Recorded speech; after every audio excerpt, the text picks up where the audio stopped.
This is a micro bug out kit. You know, I know the world of people are always looking for these bags and to carry more stuff and more and more and more.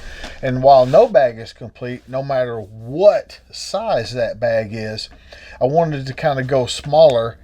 And this is a 1 quart Ziploc bag. And so, and there's still more room. I can still probably put some more stuff in here, but it's pretty full. But let's look at what I've got in here and kind of think about how this applies to the things we might need out in the world. So I have small versions of most everything that you might have. I have a small GPS there. This is our, we sell these at Tactical Response, our pocket medical kit. It's got a tourniquet and pressure bandage, gloves, chest decompression needle, you know, the necessities of things. Works really well. Several things in here from my friends at Accu-Tac. This is a great piece of kit, and I've just got a lash on there to keep all this stuff together. I always like using bright colored cords on my survival stuff. I know everybody likes black and green and camo and all that, but if I lose this thing, I might die. So that is a tactical color if you die from it being the wrong color. While this is not great, this is a full size. We sell these emergency blanket. It's 87 inches long, 59 inches wide. It's not like a little bitty one. This is a huge one, and so at least you got something in there. You can use it for a rain poncho or whatever the case may be. A whistle. I think the whistle is very important for signaling or for help or whatever case you might need. A mini Cliff Bar, one of the little ones. Again, I know it's not much, but it might be the carbs you need for the last little bit on your exploration. Some kind of little compass. You know, that's made by Kaminga. You can get one by Sunto, but some little compass that maybe goes on your watch would be great. And so you'll notice I have doubles of most all this stuff. This is the Striker, the XL from Accu-Tac. This thing is the Fire Rod. I'm sorry, the Fire Rod XL. I've got the other one. Let me dig it in my pocket. I've got the other keychain model I've had for a long time. But I mean, you could, if you're going for micro, you'd want to use this one probably. But I just got this XL fire rod from them, and it's so badass, and it will start a hell of a fire.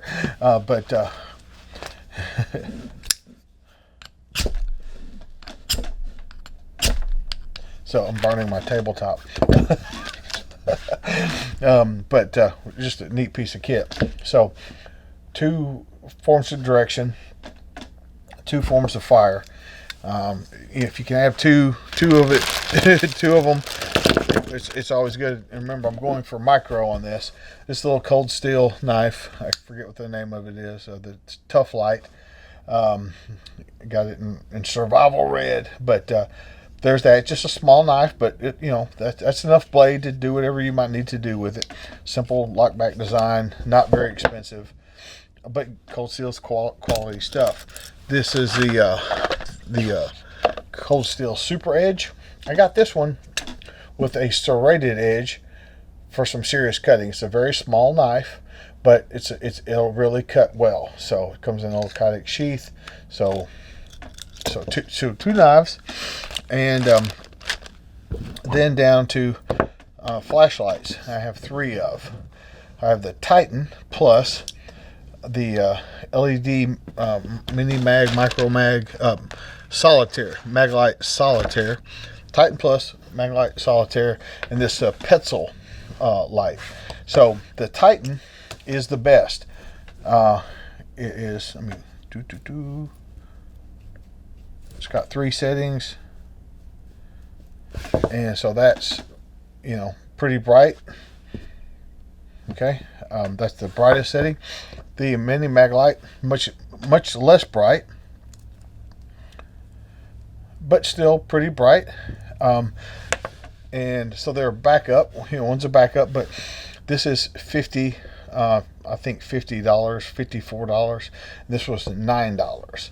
So I know you might want to not drop a $50 light into a bug out bag, but Surefire, you can trust your life to it. It's going to work. But if not, I'm going to put lanyards on these things too. But that's a lot of light for $10. Pretty good. Now this Petzl And this, they're both these are made in the USA.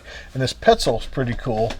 I know it doesn't even look like a light, but it is. So the thing flips around, and it's got several light settings, strobes and different signals and what have you.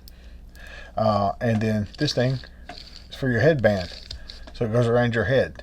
And a headlamp, if you're moving at night, you gotta have a headlamp, okay, or else you're tying up one of your hands. But it's a neat piece of kit. It's not cheap, but it's not very expensive either.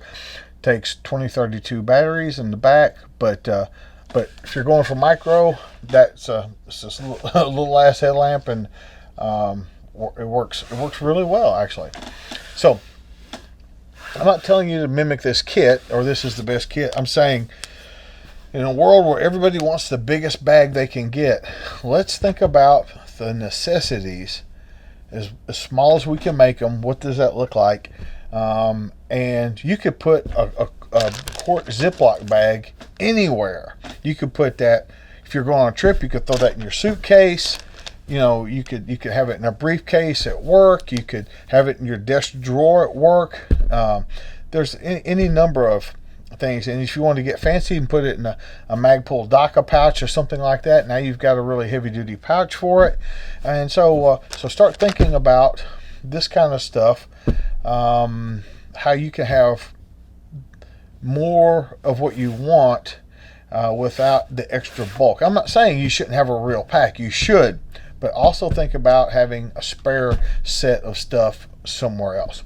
James Yeager with Tactical Response, reminding you that your responsibility to be ready for the fight never ends.